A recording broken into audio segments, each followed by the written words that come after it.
Hi guys, welcome back to my channel. I am Princess of Aesthetically Princess, and today we're doing another TV show talk. So it is currently May and we've been in quarantine for like 2 to 3 months now. Quarantine started early to mid-March and it is currently early May. So we don't know when this is going to end, but for some strange reason I have gotten a weird bloodlust. That's what I'm going to call it. I'm going to call it a bloodlust.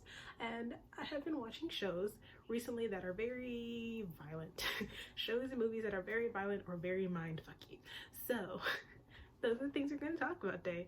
If you enjoy this video, I don't know, give it a like and a thumbs up.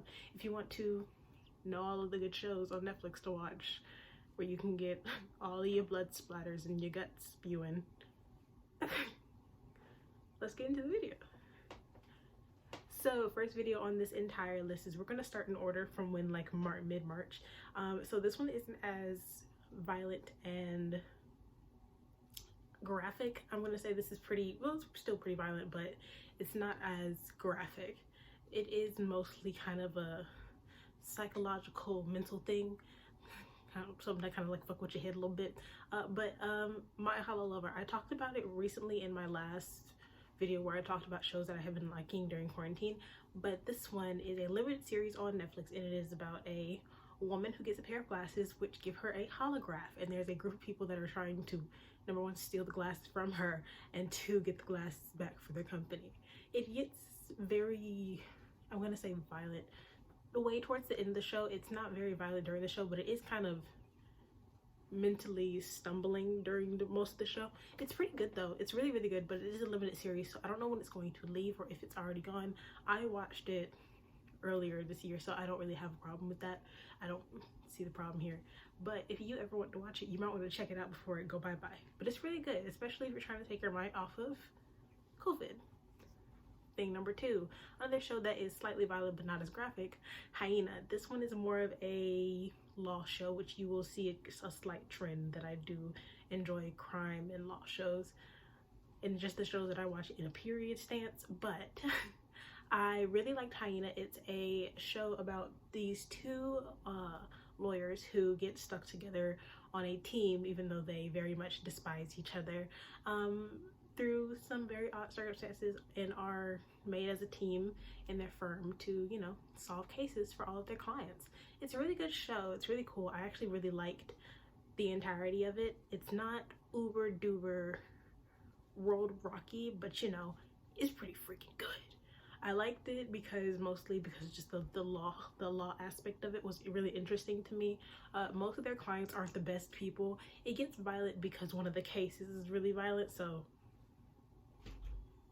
that's like the most I can give you on that one, my guy. But the show's really good. Thing number two. Number three on this list.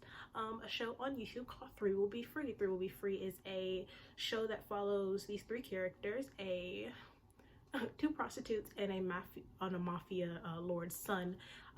The three of them are on the run for accidentally killing one of the hitmen that was on one of the prostitutes behind. So they're currently on the run. It's a whole trek through Thailand.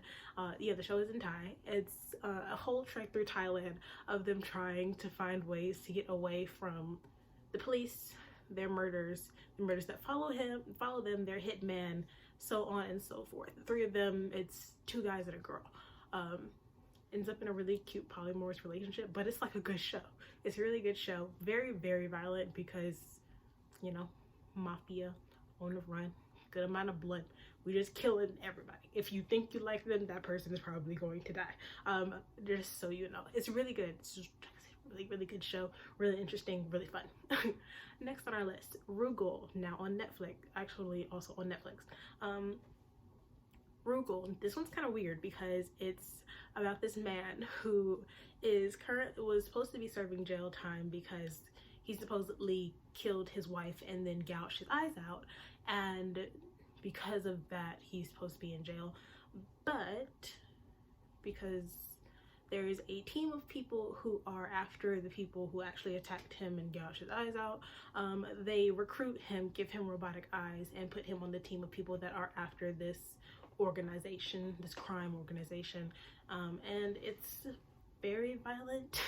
Like, you think now we're into the really, really violent stuff. This is a lot of blood, a lot of guts. You see some open arm.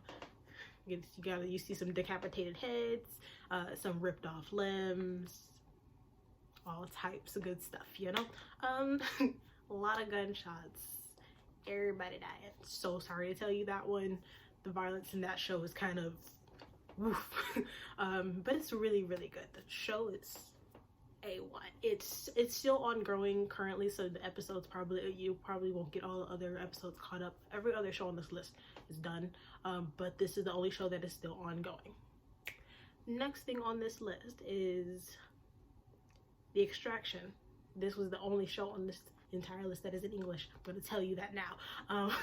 It's the movie Extraction by Chris Hemsworth. Yes. The movie produced by Chris Hemsworth. That movie was actually really good. I spent the time to watch it. It probably might have been really good, mostly because I was tipsy, but B-U-T-T, but it was actually really good. It's a good movie. I liked it, but it's a movie about extracting a mafia lord's son from his enemy kidnappers. So he's been kidnapped, and they need to get that kid back home to his dad. And it's a whole lot.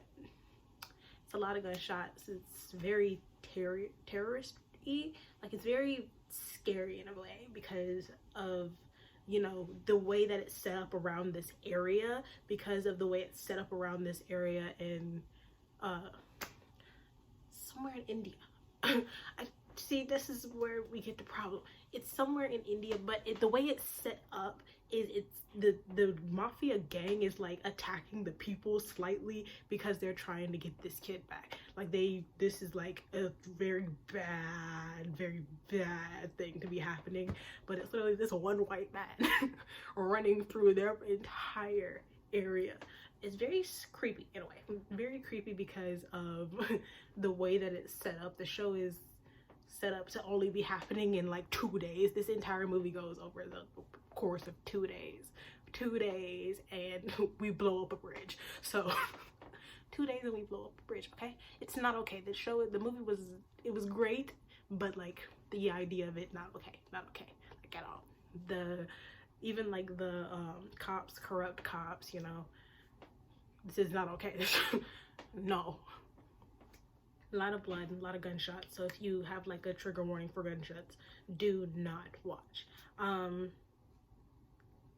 Those poor people that had to deal with that. Like, imagine having to evacuate your home because there are dead bodies everywhere. Anyways, next on this list of shows to watch is actually not as violent, but it is still very gruesome.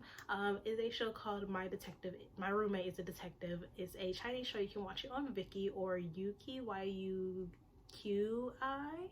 and this one's actually pretty good. I have to watch the last episode. That's the only thing that I'm waiting on, is to currently watch the last episode, but I have watched all the way up to episode 35, and it's really good. This one is about a young rich runaway, a gangster turned inspector, and a mafia lord's daughter turned into a reporter. So it's kind of like if Sherlock had 2 Watsons and one of them was a woman. So here's the interesting thing about this show. The 3 of them are solving murders in Shanghai in the 1920s. So the setting is very, you know, old. That's the idea of the show, is to be old. White people are the problem in this entirety of the show. We'll let you know this now. White people are the problem. If your skin is pasty, you fucked up. I'm just saying, like, I'm just gonna let you know now. Like right now, this show shits on white people. So if you like shitting on white people, this is the show for you to watch.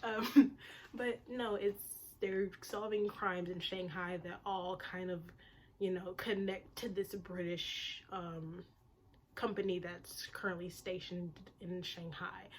It's very interesting, but the crimes are usually pretty gruesome, from dismembered limbs to being burned alive to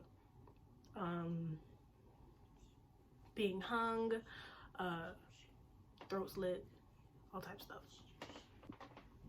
But yeah, as I was saying, it's actually really, really good. I would 10 out of 10 would recommend it. It's kind of gay on like the side, but the main couple is still male and female. It's a really good show. It's completely in Chinese, but like I said, 13 out of 10 so far. So it gets a little wild towards the end, but like I said, it is kind of gruesome, so do keep that in mind. Watch out. So last show on this entire list is, I think, the second most gruesome, next to Rugal.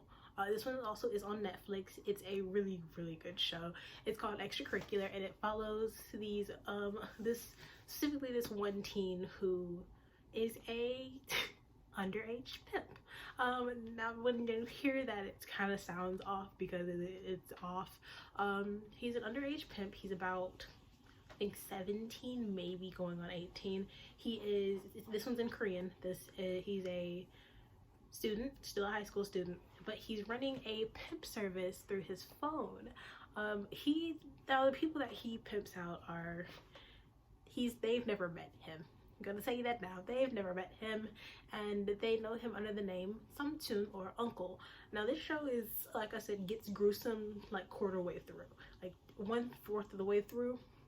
Then from there onward, it is gruesome. It's only 10 episodes, also completely 100% done, and it's wild. It's absolutely out of this world. It gets so odd to the point where you're just like, what the?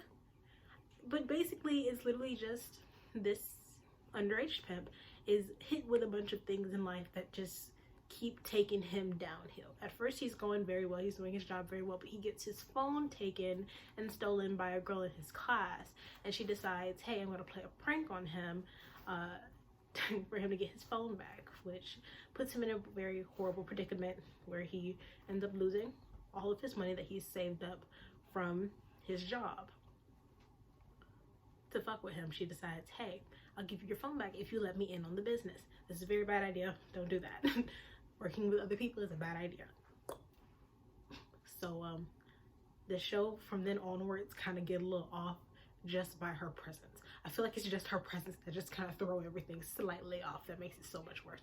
Do not watch if you cannot deal with blood, violence, any type of mental illness, PTSD, attempts of rape, underaged, prostitutes. If you can't deal with prostitution, minors being involved in sex work in general, do not watch this show. This show is not for you at all. All I gotta say is teenagers scare me. And that's on what? High school trauma. Anyways, high school and middle school trauma. But guess what? It's still a really good show. But like I said, do not watch if you cannot deal with any type of mental illnesses, including like very early signs of very bad bipolar disease. Yeah. It get a little this show get a little wild. The other shows don't get that wild, but this show, she get a little, you know how something like it tilts, it's just kind of off. That show is kind of off, but it's really good. The actors, A1. I love this show. I think this is my top show of like the entirety of 2020 so far, except for I know Tharn Type is starting. Speaking of Tharn Type workshop starts tomorrow. I'm so excited. Actually today.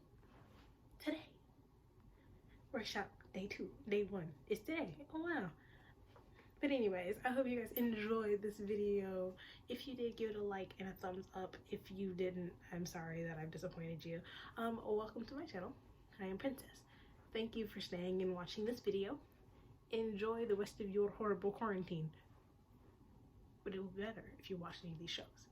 I'll see you guys next time, which will probably be on Friday. Bye. Also, everything's linked down below, my social media and such. Bye.